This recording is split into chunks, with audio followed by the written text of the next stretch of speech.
Bonjour les parents, aujourd'hui nous sommes mercredi et je vous propose d'écouter l'œuvre de Serge Prokofiev, Pierre et le loup. La première partie. La semaine prochaine, vous écouterez la deuxième partie. Écoutez bien.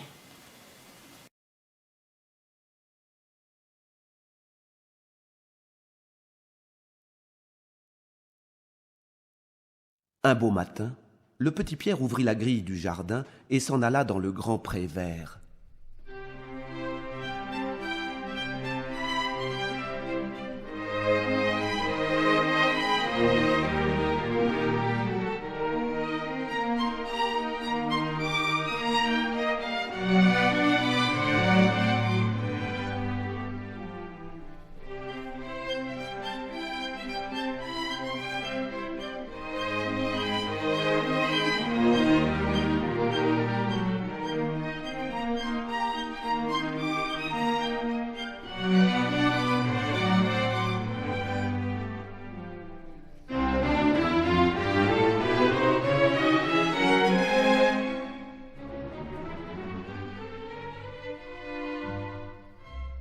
Sur un arbre était perché un oiseau, ami de Pierre.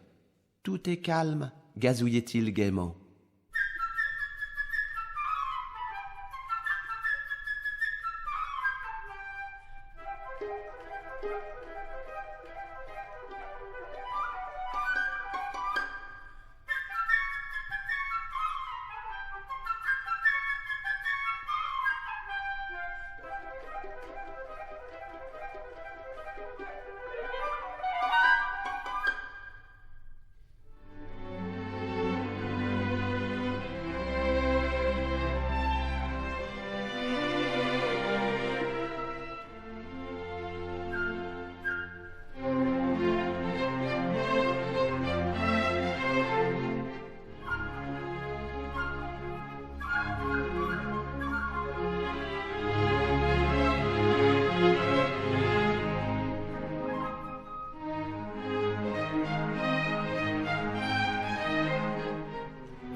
Bientôt, un canard apparut, se dandinant allègrement.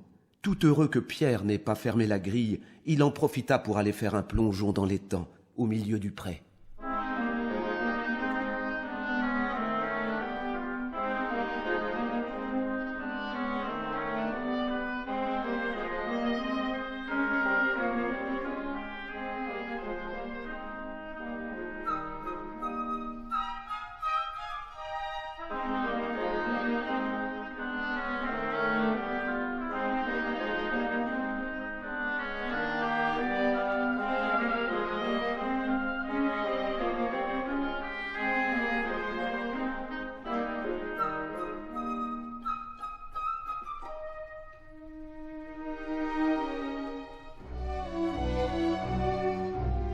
Apercevant le canard, l'oiseau vint se poser sur l'herbe près de lui.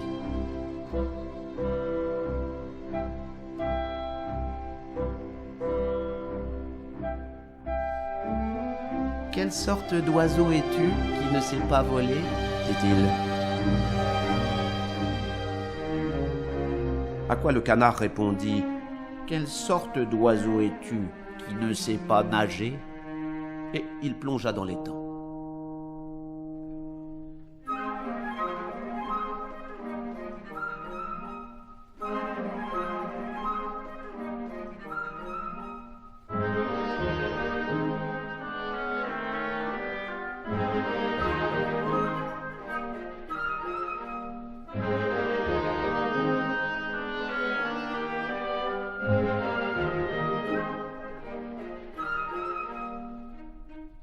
Ils continuèrent à se chamailler, le canard nageant dans l'étang et le petit oiseau voltigeant le long de la berge.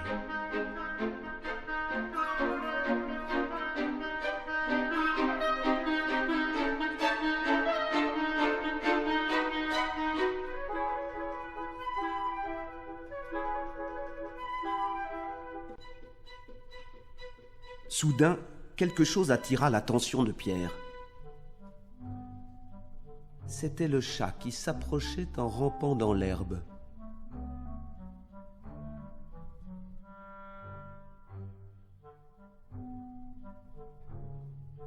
Le chat pensait, l'oiseau est occupé à se disputer, quel bon déjeuner je vais faire.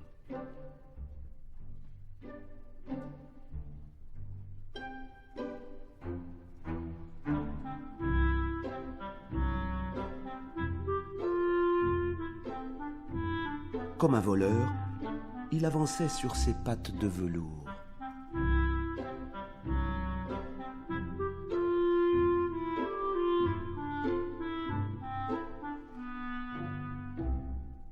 « Attention !» s'écria Pierre, et l'oiseau aussitôt s'envola sur l'arbre.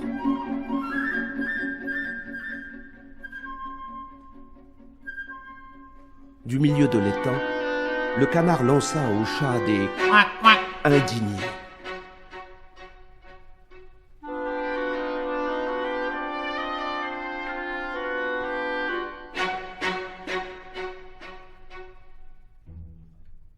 Le chat tourna autour de l'arbre, se demandant « Cela vaut-il la peine de grimper si haut ?»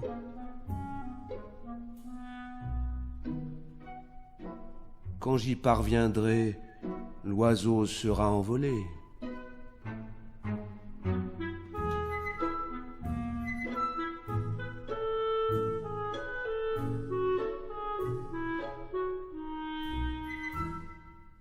Tout à coup, grand-père sortit de la maison. Il était mécontent parce que Pierre était allé dans le pré. C'est un endroit dangereux. Si un loup sortait de la forêt, que ferais-tu ?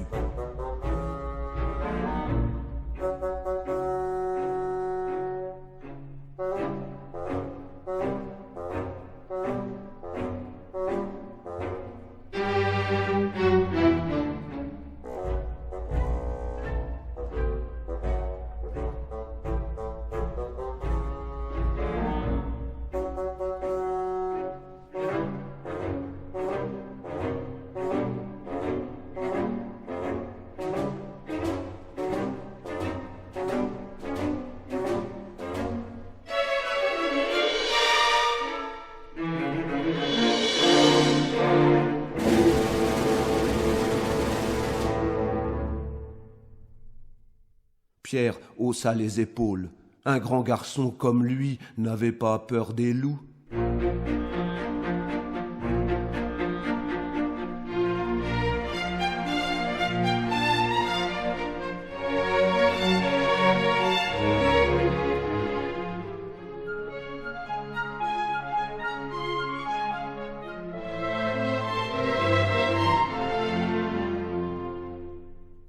Mais grand-père prit Pierre par la main, l'entraîna à la maison et ferma à clé la grille du jardin.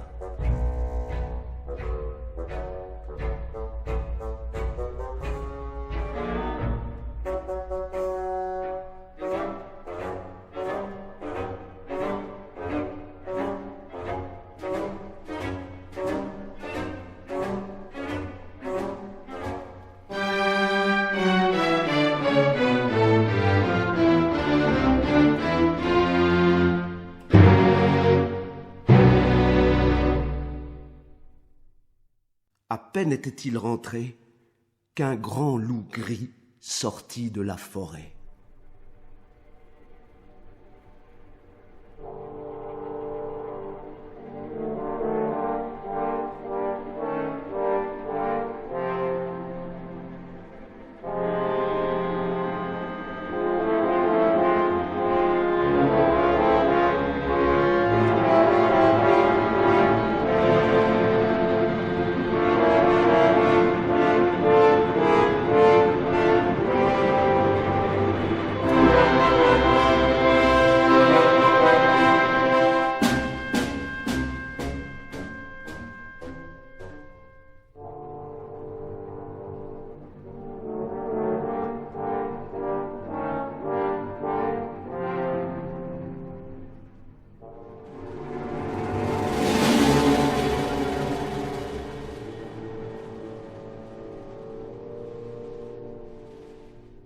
En un éclair, le chat grimpa sur l'arbre.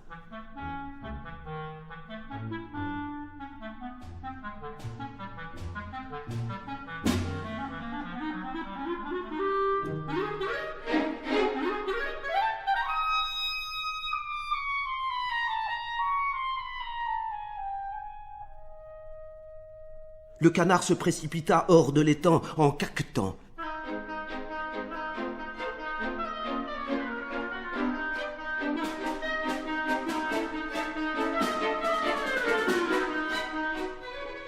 Mais malgré tous ses efforts, il ne put s'échapper. Le loup approchait de plus en plus près encore, le rattrapait d'un coup de gueule. Il s'en saisit et l'avala.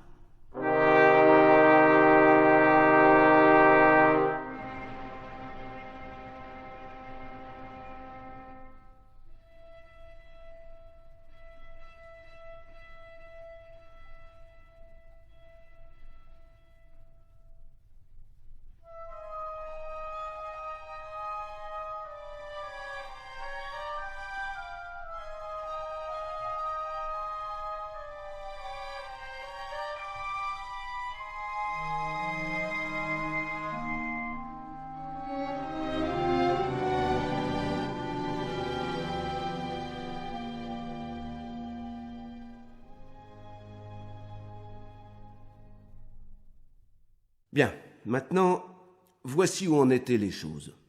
Le chat était perché sur une branche.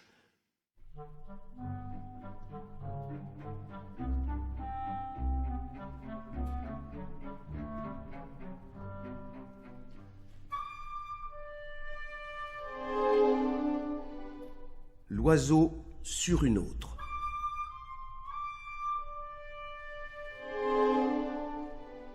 À bonne distance du chat.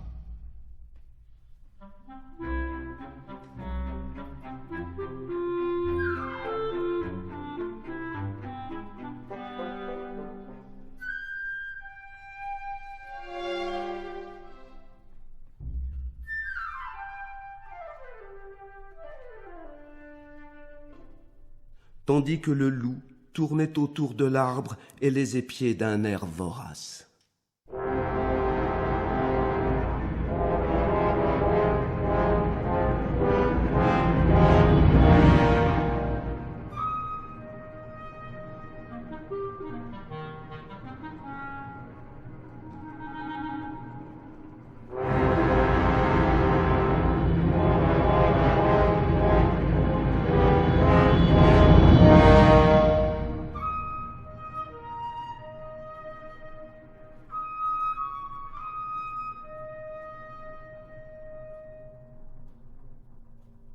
Pendant ce temps, derrière la grille, Pierre observait sans la moindre crainte ce qui se passait.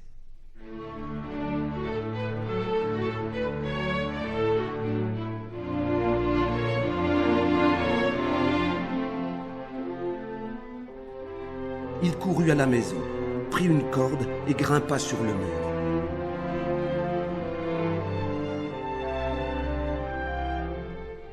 L'une des branches de l'arbre autour duquel tournait le loup passait par-dessus le mur.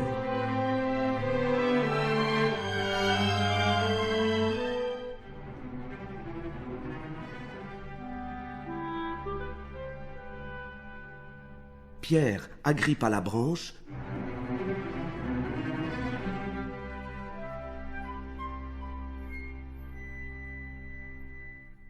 puis grimpa dans l'arbre.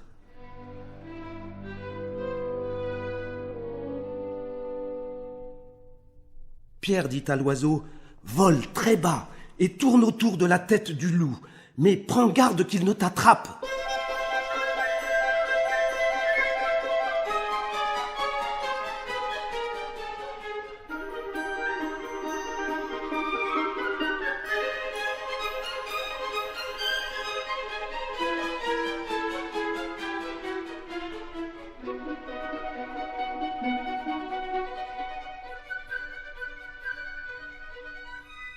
De ses ailes, l'oiseau frôlait la tête du loup qui sautait furieusement après lui pour le happer.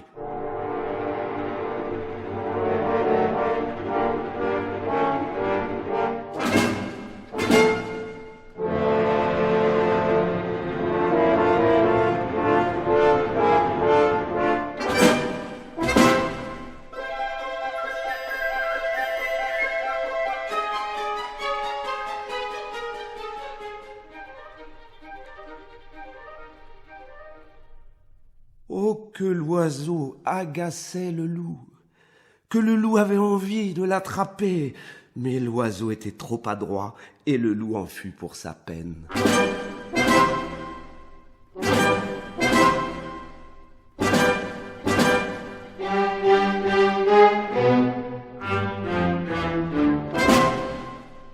Entre-temps, Pierre avait fabriqué un lasso avec la corde. Il le descendit lentement.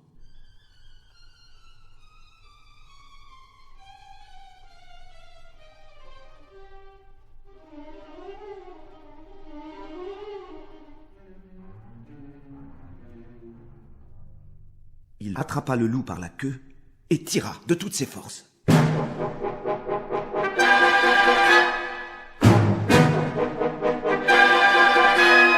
Se sentant pris, le loup se mit à bondir sauvagement, essayant de se libérer.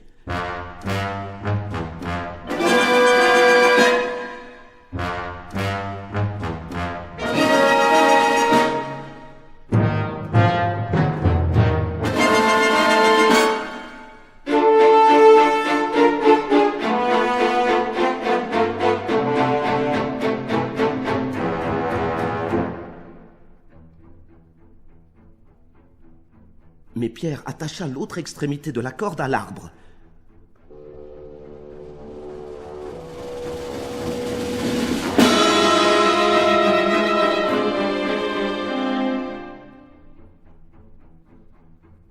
Plus le loup bondissait, plus la corde se resserrait autour de sa queue.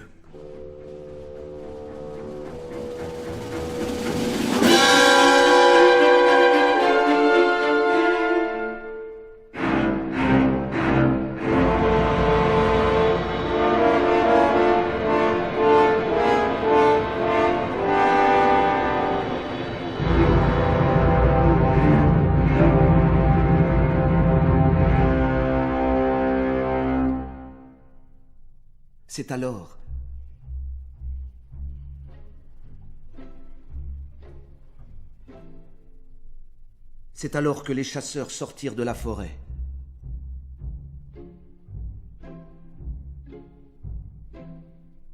Ils suivaient les traces du loup et tiraient des coups de fusil.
Du haut de l'arbre, Pierre cria « Ne tirez pas! L'oiseau et moi, nous avons déjà attrapé le loup.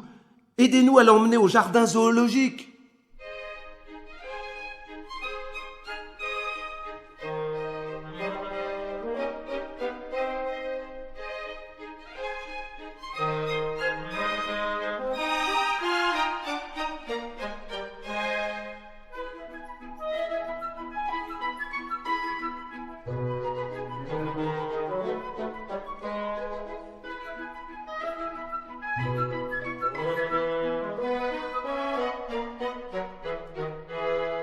Et maintenant,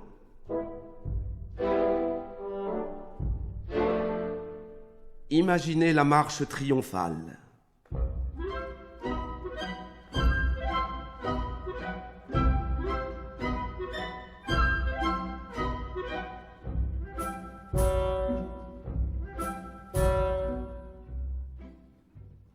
Pierre marche en tête.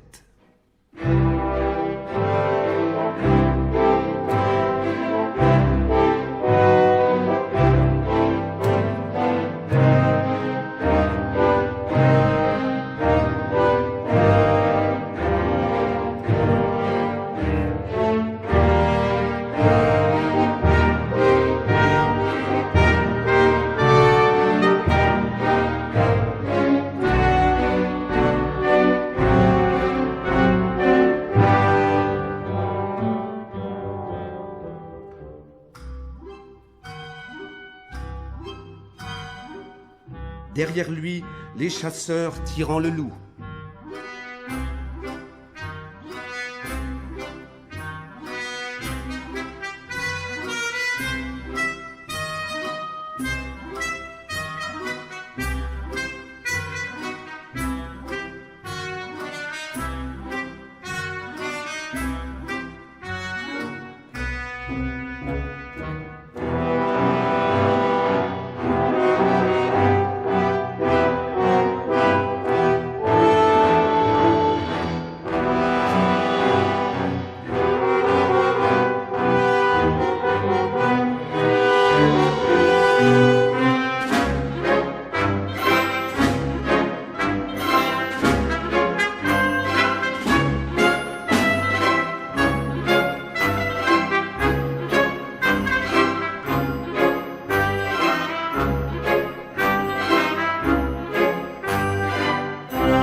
Et, fermant la marche, grand-père et le chat.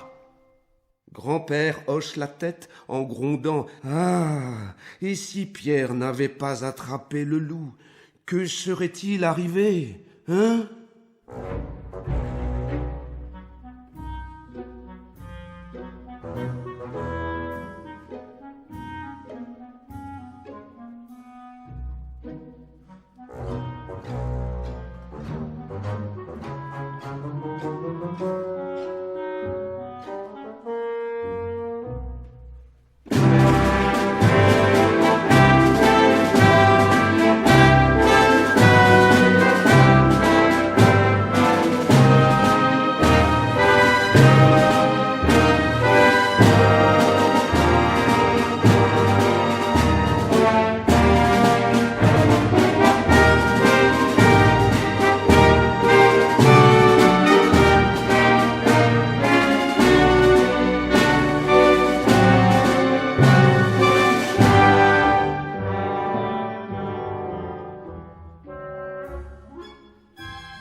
Au-dessus d'eux, l'oiseau gazouille joyeusement. « Que nous sommes malins, Pierre et moi.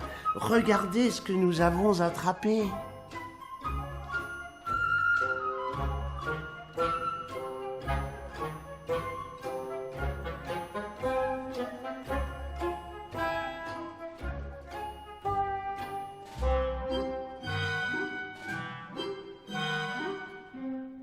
Et si vous écoutez très attentivement, vous pourrez entendre le canard crier dans le ventre du loup, car dans sa hâte, le loup l'avait avalé vivant.